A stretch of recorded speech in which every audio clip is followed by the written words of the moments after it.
얼마 전에 청년하고 신방을 하다가 이제 이런 질문을 한 적이 있습니다. 만약에 과거로 돌아갈 수 있다면 뭘 제일 하고 싶으냐? 뭐가 제일 바꾸고 싶냐라는 질문을 했습니다. 그래서 그때는 그냥 뭐 재밌자고 했던 질문이기 때문에 청년하고 나눴던 얘기가 과거로 돌아간다면 비트코인을 사겠다, 복권을 사겠다, 땅을 사겠다. 그럴 나이도 안 되면서 막 땅을 사겠다고 하더라고요. 그래서 이런저런 얘기를 했지만 이제 그 질문을 가지고 집에 혼자 돌아와서는 제법 깊은 생각을 한번 해봤습니다. 내 인생에서 과거로 돌아간다면, 딱 한 번의 기회가 있다면 어느 시점으로 돌아가는 게 좋을까 하면서 제가 했던 수많은 선택들, 수많은 결정들, 그리고 남겨놓았던 수많은 후회의 순간들을 하나하나씩 되짚어 봤습니다.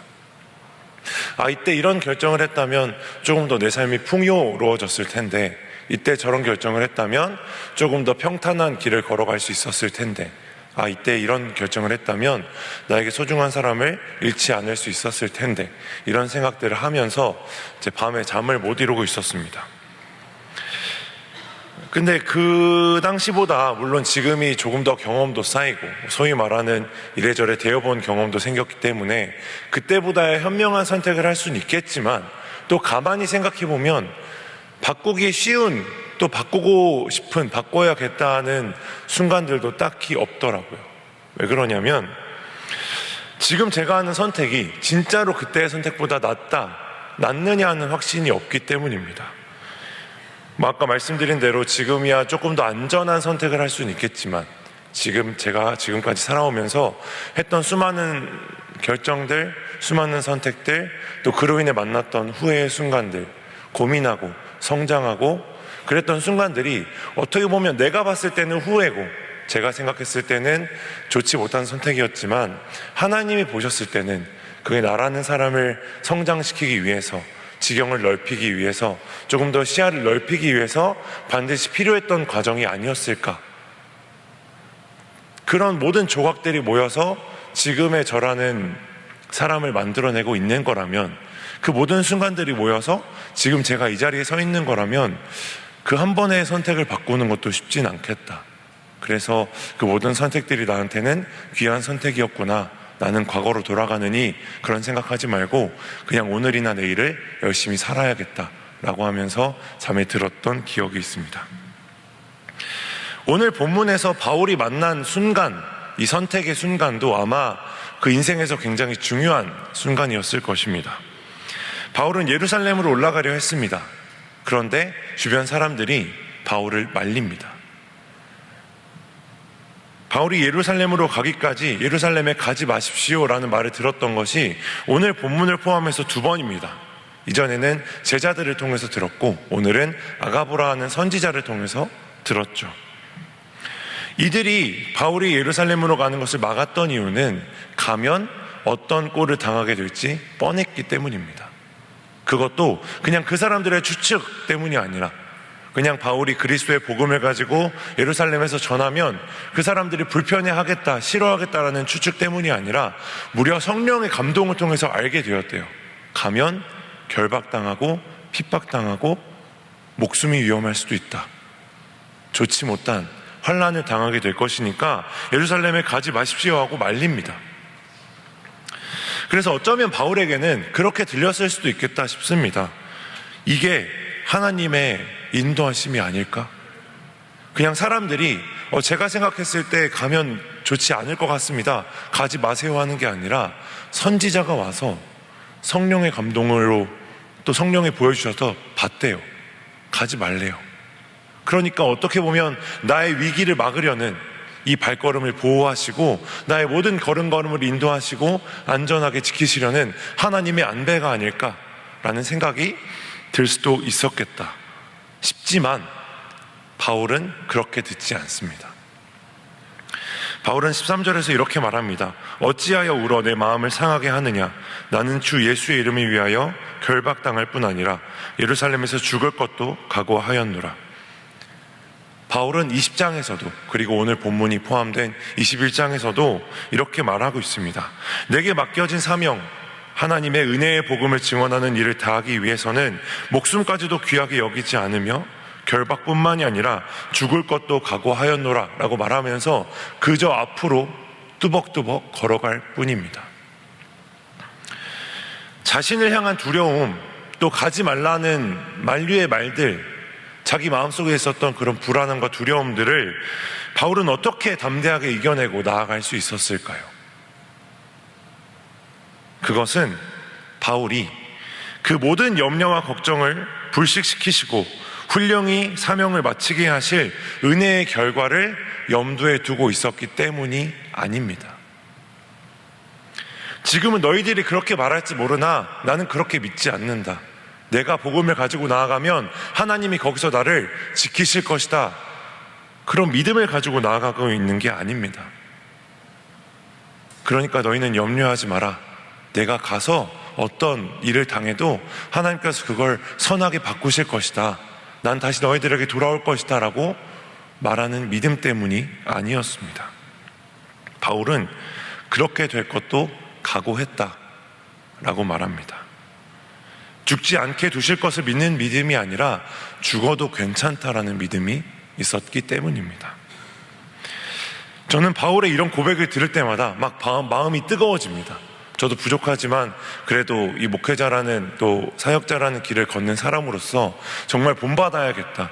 복음을 위해서 저렇게 죽음까지도 불사하는 저 믿음을 본받아야겠다 하면서도 막상 묵상해보면 그 고백이 너무 대단하고 너무 강인해 보여서 오히려 마음이 좀 내려앉을 때도 있습니다.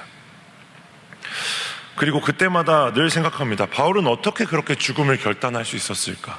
어떻게 죽어도 괜찮겠다? 어떻게 죽음을 각오하고 저렇게 복음을 위해서 모든 것을 쏟아낼 수 있었을까? 라는 의문과 질문이 들기 때문입니다. 잠시 다른 얘기를 하자면 저는 제법 책을 많이 읽습니다. 그렇게 보이는지 안 보이는지는 모르겠지만 제법 책을 많이 읽습니다. 근데 이런저런 책을 많이 읽는데 최근에는 어떤 소설을 읽었는데요. 그 소설은 어떤 내용이었냐면 주인공이 세상을 구원하는 내용입니다. 되게 간단하고 되게 멋있는 내용이죠. 그래서 그 내용을 가진 소설을 읽다가 그 주인공이 어떤 고난에 마주하게 됩니다. 근데 그 소설 속 세상에서 그 주인공은 말 그대로 영웅입니다. 수많은 위기를, 수많은 고난을, 수많은 위협 속에서 세상을 또 나라를 구원해낸 영웅인 것이죠. 근데 이번에는 그 주인공이 아무리 생각해봐도 도무지 이겨낼 구멍이 보이지가 않는 겁니다. 아무리 내가 힘을 기르고 만반의 준비를 해서 싸운다고 할지라도 내가 이겨낼 수 없는 적처럼 보이는 겁니다. 그런데 사람들은 기대하는 게 있잖아요. 그래서 누구한테도 이런 고민을 말하지 못하고 막 소가리만 하다가 어느 날 소문이 하나 들려옵니다.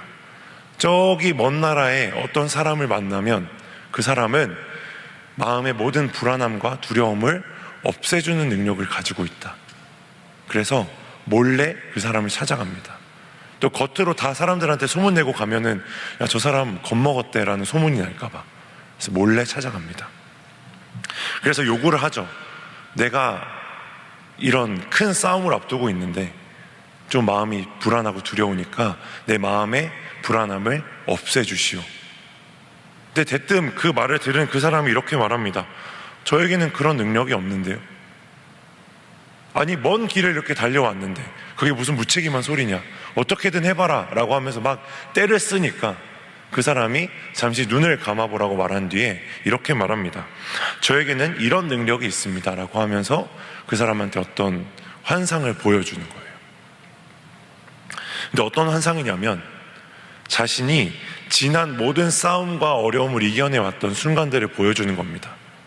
근데 제3자의 눈으로 보니까 그 모든 순간에 자기의 모습들이 너무 초라해 보였더라고요. 다리를 막 부들부들 떨고 있고 손에 막 땀을 흘리고 있고 등에는 식은땀을 흘려내고 있고, 그러니까 지금까지 자기도 생각했을 때 그 모든 싸움을 잘 이겨내왔다고 생각을 했는데, 그래서 지금 만난 이 두려움이 처음 만난 두려움이라고 생각을 했는데 알고 보니까 자기는 한 번도 두렵지 않은 적이 없었던 것입니다. 그래서 눈을 뜨니까 자기 마음에 있는 이 두려움과 불안함이 너무 당연하게 느껴지는 거고, 그게 앞으로 나아가는 것을 막는 장애물이 아니라 그냥 자연스럽게 느껴져서 그 길로 바로 아무런 준비도 없이 싸우러 가서 싸워서 이겼습니다. 그런 내용이었습니다. 갑자기 왜 이런 얘기를 하냐면, 그 주인공이 봤던 지난 과거의 모습 속에 자기의 모습은 그 두려움에 떨고 있는 모습뿐만이 아니었습니다. 그 마음 가운데 자기가 싸워야 될 이유가 분명했던 모습이었던 것이죠. 이 말씀을 드리는 이유는 바울이 그래 보이기 때문입니다. 바울은 이렇게 예수님을 만나서 변화되기 이전에는 예수님 믿는 사람들을 핍박하고 괴롭히던 사람이었습니다. 그렇기 때문에 누구보다 잘 알았을 겁니다. 자기가 예루살렘에 가면 어떤 꼴을 당하게 될지를 누구보다 더 잘 알았을 겁니다. 성령의 감동이나 성령의 설득이나 사람들의 만류나 선지자의 말 없이도 바울은 이미 알고 있었을 겁니다. 아, 가면 최소 붙잡혀서 감옥에 가거나 심하면 죽을 수도 있겠구나. 바울은 지금까지 모든 사역을 감당해 오는 내내, 모든 전도 여행 내내, 모든 순간 가운데 한 번도 그렇게 불안하거나 두렵지 않은 적이 없었을 겁니다. 몇 번의 전도 여행과 말씀을 전하는 수많은 시간 동안 바울은 항상 영광과 승리만을 생각한 것이 아니라 거기에 내가 어떤 꼴을 당하게 되고 어떤 고난을 당하게 될지도 잘 알고 있었다는 겁니다. 그렇기 때문에 오늘 본문에 기록된 성령의 감동을 입은 이들의 만류가 바울의 마음에 망설임을 떠오르게 한 것이 아니라 내가 복음을 전하기 위해서 감당해야 될 당연한 것으로 다가왔을 겁니다. 그리고 바울은 거기서 지금까지 그래왔듯이 이번에도 모든 것을 이겨내게 하실 하나님을 소망하며 나아간 것이 아니라 지금까지처럼 죽어도 괜찮다. 내가 나아가는 것은, 내가 그곳에 사람들의 만류에도 불구하고 나아가는 것은 내가 사역을 훌륭히 감당해낼 수 있다는 믿음 때문이 아니라 날 이렇게 변화시키고 이 걸음걸음을 인도해내고 함께하고 계시는 예수 그리스도의 이름을 위하여 라는 그 이유 하나만으로 바울은 그 모든 것들을 괜찮다 말하고 앞으로 걸어갔던 것입니다. 우리 13절 말씀 한번 같이 다시 읽어보겠습니다. 바울이 대답하되 여러분이 어찌하여 울어 내 마음을 상하게 하느냐. 나는 주 예수의 이름을 위하여 결박당할 뿐 아니라 예루살렘에서 죽을 것도 각오하였노라 하니. 아멘. 바울의 시선은 하나님의 일에 참여함으로 하나님께서 나눠주시는 영광, 그 자리에서 다시 한번 하나님 앞에 찬란히 빛나는 내 모습이 아니라 그 일을 이루어내고 감당해낼 나의 모습이 아니라 결박당하고 팔리고 죽음을 당할지라도 한 사람이라도 더 들었으면 하는 복음의 기회에 다 있었습니다. 예수 믿는 이들을 핍박하던 자 사울일 때에는 자신이 생각하던 의와 자기가 가서 이루어낼 것들에 집중해서 그렇게 살아가고 있었지만 예수 그리스도를 만나고 바울이 된 이후에 그를 살게 한 것은 자기가 생각하는 의로움과 자기가 생각하는 선함과 내가 이루어낼 것들이 아니라 오직 나를 살리신 주 예수 그리스도의 은혜와 복음, 그것뿐이었기 때문입니다. 바울은 이렇게 생각했을 것입니다. 나를 지금까지 이끌고 나아오게 했던 것은 나의 능력도 아니고 로마 시민권도 아니고 지식과 정체성도 아니고 예수님을 만난 뒤로부터 나 얻게 된 반석과 같은 나의 믿음도 아니고 오직 나를 구원하신 예수 그리스도의 사랑과 생명이니 그것을 이유로 삼아 오늘 나에게 주어진 걸음을 완수해내야겠다. 죽음을 각오하고서라도 예루살렘 그곳에 내가 나아가서 예수 그리스도의 은혜를 전해야만 하겠다. 예수님께서 나를 위해서, 우리를 위해서 그렇게 하셨던 것처럼 그 생각뿐이었을 것입니다. 두려움을 마주할 때 어떻게 마주하는가? 주 예수의 이름으로. 무엇으로 마주하는가? 주 예수의 이름으로. 바로 그것이 바울이 사명의 삶, 주 예수를 위하여 살아가는 삶을 살아가게 했던 마음과 자세일 거라고 믿습니다. 얼마 전에 우연히 함께 사역했던 친구와 연락이 닿아서 이런저런 얘기를 했습니다. 사실 오랜만이라고 하기엔 꽤나 자주 얘기를 하곤 합니다. 그래서 이때는 이런 추억도 있었지, 저 때는 저런 사역도 했었지 하고 한참 얘기를 하다가 여운이 남아서 또 집에서 앨범을 열어가지고 옛날에 했었던 모든 사역들의 사진을 하나하나 봤습니다. 2010년에 처음 이제 신학교에 들어가면서부터 했었던 모든 사진들을 다 찾아봤어요.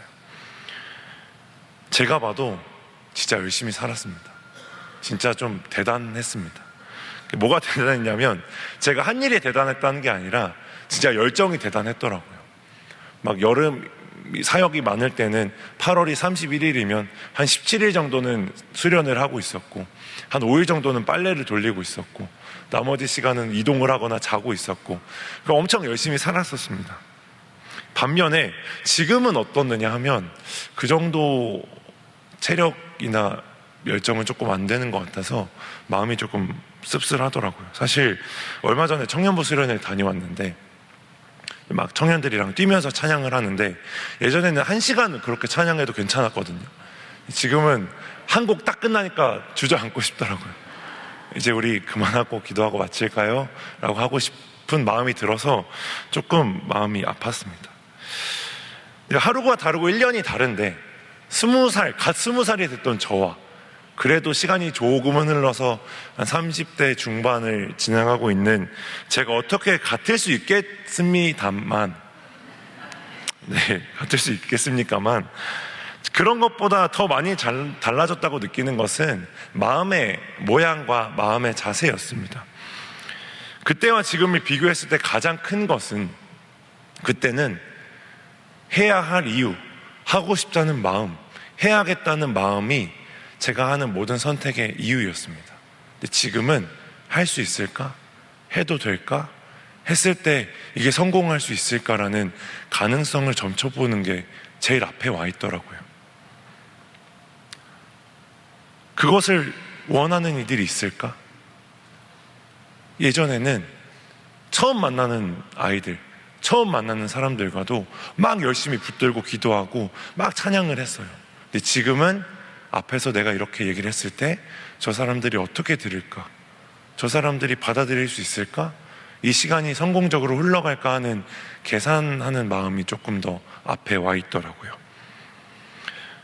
몇 번의 실패와 마음의 상처들, 또 2020년부터 있었던 그 코로나라는 장애물, 그런 경험과 시간들이 핑계가 돼서 어떻게 보면 제 마음을 조금 깎아내리고 시선을 가리고 있진 않았을까라고 반성하는 시간이, 그런 생각이 들었습니다.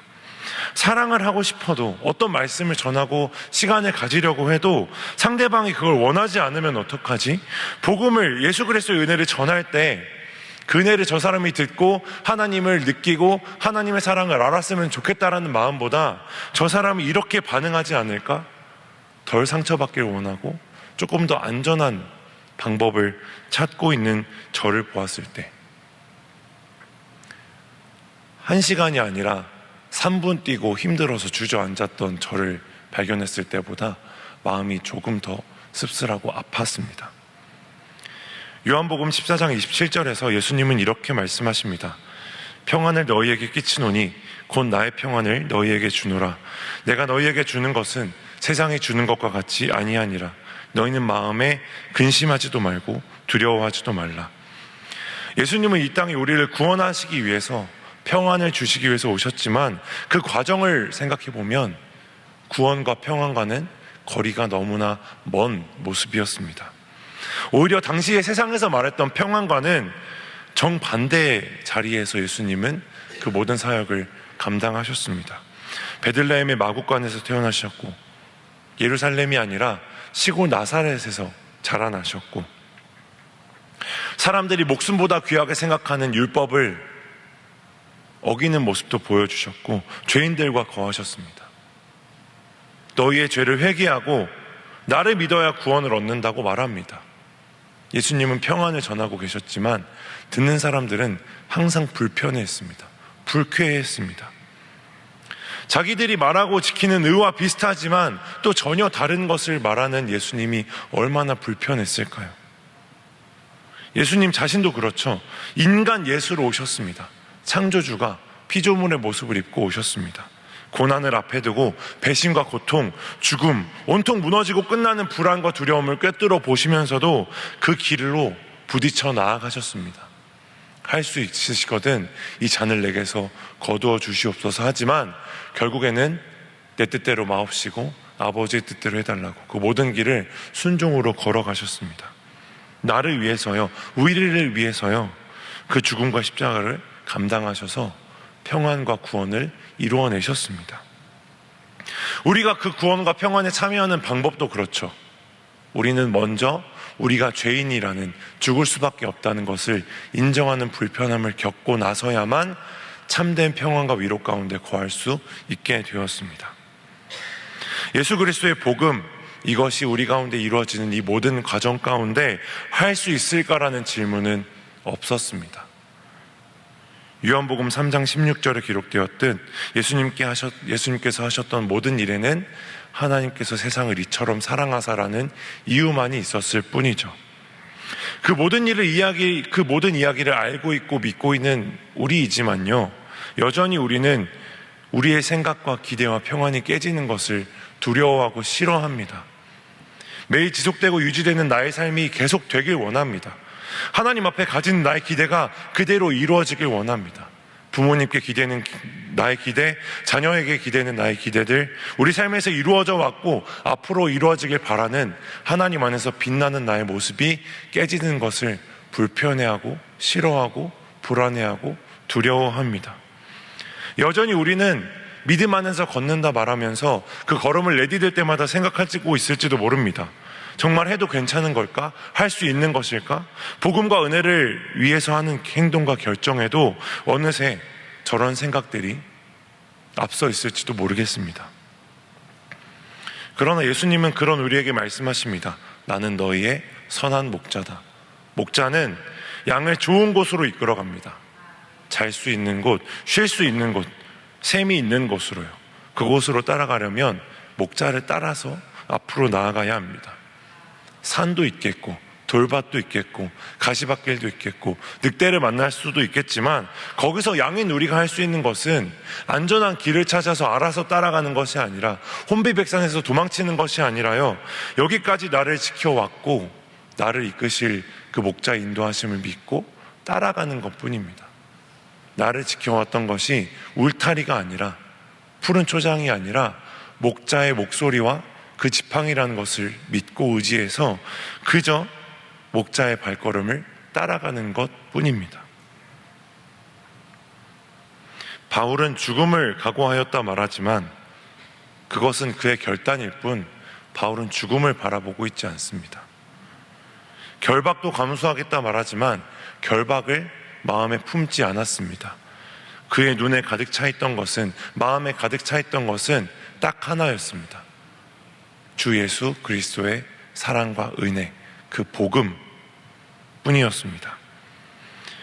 죽음도 결박도 그저 겪게 될 일이고 과정일 뿐 그의 시선에 마음에 가득 차고 그의 삶을 움직이게 했던 것은 오직 주 예수 그리스도의 이름 뿐이었습니다. 그렇기 때문에 오늘 우리가 바울이 말하는 결단과 각오를 보면서 우리 역시 죽음으로 나아가야겠다는 유언을, 그 결단을 마음에 품는 것이 아니라 하나님을 향해 나아가야 할 믿음과 마음의 자세로서 우리에게 다가오고 주어지는 것이겠죠. 생각해보면 아까 말했던 소설의 주인공처럼 우리 역시 한 번도 연약하지 않았거나 부족하지 않았던 적이 없을 것입니다. 구원을 받을 만한 적도 없었고 어떠한 사명이라도 감당해낼 만한 적도 없었고 따를 수 있을 정도로 충분한 적은 없었습니다. 우리는 그렇게 늘 두렵고 불안한 존재이기 때문입니다. 늘 저희가 하는 고백이 있죠. 지금까지 지내온 것은 모두 하나님의 은혜이다라는 고백이 동시에 그 은혜가 없었다면 내가 아무것도 할 수 없었다라는 나의 연약함을 드러내는 고백인 것처럼요. 그런 존재를 하나님은 여기까지 이끌어 오신 것입니다. 그러니 말씀을 따르고자 할 때, 하나님 앞에 나아가고자 할 때 느껴지는 두려움과 불안함은요, 사람들의 만류는요, 내 마음 가운데 있던 모든 불안함과 그런 망설임들은 아직 때가 아니라는 하나님의 신호나 마음의 상태가 아니라 우리가 품고 가지고 나아가야 할 지극히 당연한 것입니다. 내가 준비가 되어서, 내가 그럴 만한 자격이 되어서 어떤 능력을 갖추어서가 아니라 평안을, 생명을, 사랑을 허락하신 분이 하나님이시기 때문에 그 부르심과 말씀에 순종할 수 있는 저와 여러분들이 되기를 소망합니다. 말씀 가운데, 묵상하는 가운데, 찬양하는 가운데 마음에 오는 모든 감동과 모든 소망들, 그런 것들이 우리의 삶을 움직이길 원합니다. 내가 내 삶을 돌아보았을 때, 내가 그 정도는 되지, 이런 것들은 할 수 있겠지, 내가 신앙의 연차가 이만큼 찼으니까 이 정도는 할 수 있겠지, 나로 인해 순종할 수 있고 나로 인해 나아갈 수 있는 것이 아니라 내 마음 가운데 있는 모든 두려움과 마주할 때, 모든 망설임과 마주할 때 그 이유가 아니라 앞으로 나아갈 수 있는 이유, 오직 주 예수 그리스도의 이름만이 우리 마음 가운데 있길 원합니다. 그런 믿음이 있다면, 그런 이유로 살아간다면 어떤 상황이 오더라도 우리 마음 가운데는 평안이 가득하게 될 것입니다. 내가 나아가는 이 길이 하나님의 기쁨과 말씀에 닿아 있다는 확신이 있다면 사랑하지 못할 것이 없고 감당하지 못할 것이 없고 나아가지 못할 순간이 없을 것입니다. 예수님의 말씀처럼 더 이상 우리는 불편함과 두려움을 마주할 때 벌벌 떨지 않고 뚫고 나아가서 우리의 부르시는 그 무리를 걸어갈 때 예수님 뒤에 있는, 그 사이에 있는 풍랑과 파도를 바라보는 것이 아니라 우리를 걷게 하시고 부르시는 예수님만을 바라보며 나아갈 수 있게 될 것입니다. 그렇게 하나님의 역사에 그 부르심에 동참하고 응답하고 거하게 되는 저와 여러분들이 되기를 소망합니다.